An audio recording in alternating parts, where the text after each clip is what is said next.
Hey guys, my name is Mike, and today we're going to be making one of my favorite things ever, the Cuban sandwich. But we're going to be doing it a little bit differently this time around. We're going to be making it vegan. So for a Cuban sandwich, normally you make it with pork and ham, but we're going to be substituting it out with seitan.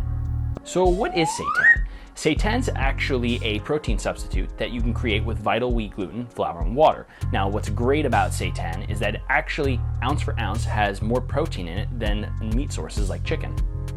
So our seitan that we're making to replicate that pork flavor, we're going to be using the following ingredients.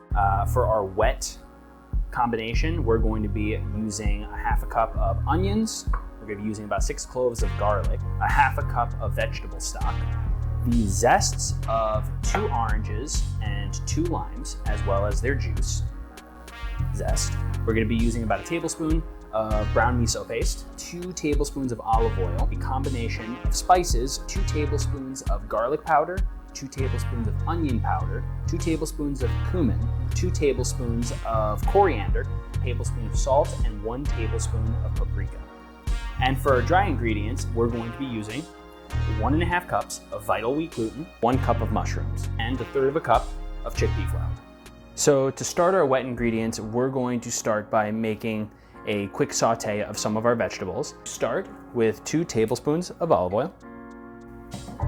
And once that gets nice and hot, add in our half cup of onions.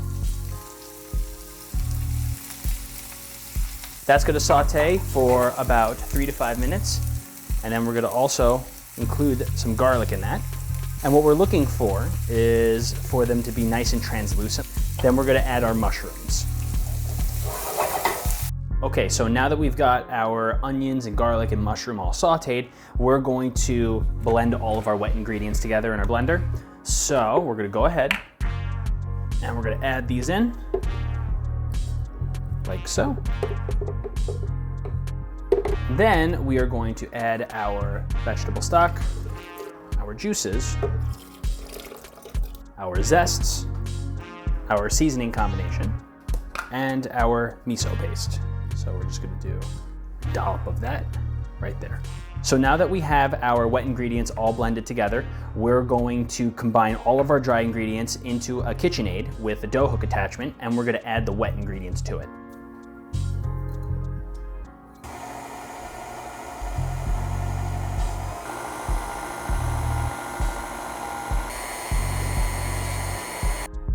Now that our seitan dough has kneaded for about 8 to 10 minutes, we're going to turn it out onto a lightly floured surface, and we are going to form it into a log.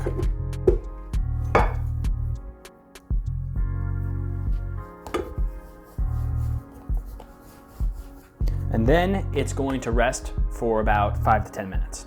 Now that our dough is resting, we're going to go ahead and get started with our broth. The broth is really what adds a depth of flavor to our seitan. So what we're doing, in a large stock pot, we're going to add 6 to 8 cups of vegetable stock, a whole onion, as well as 3 cloves of garlic. We're going to add an orange and a lime, and all of those are going to be roughly chopped and crushed. We're also going to add about a tablespoon of apple cider vinegar, as well as a tablespoon each of coriander, cumin, oregano, mint, as well as some salt. Now, nothing goes quite as amazing with a Cuban sandwich than tostones. Now, I'm making fried plantains, but one thing I want to point out is that I'm making tostones and not maduros. Maduros, which are what you're probably more familiar with, are the sweet black fried plantains that come from a ripened plantain. Instead, what I'm making are tostones, which are made from the green unripened plantain. Now what happens, because it hasn't developed the sugars in it yet, when you fry the plantain, it comes out a lot more like a chip. So to make my tostones, you're going to need 2 green plantains. You're going to peel those plantains, and you're going to cut them into medallions. Once they're cut into medallions, you're going to put them into hot oil for about 5 to 10 minutes, making sure to flip them about halfway through until they're golden on each side. Once they're golden on each side, we're going to take them out of the oil, and we're going to press them in sandwich bags. Once pressed, we're going to take them and put them back into the hot oil to make sure they get golden the rest of the way through. Now, our seitan has boiled in its broth for about 50 minutes. I like to keep mine in the refrigerator overnight just so that it can soak up some extra flavor. But once you're done, you're gonna end up with something like this, a block of seitan. What I like to do afterwards for this recipe is to grate it up into strips like this. And you can do that easily with either a box grater or a peeler. Now that our seitan is in strips, we're gonna give it a little more of a savory flavor by frying it with a little bit of oil and some onion, 3 cloves of garlic, and some adobo. Now, assembling our Cuban sandwiches.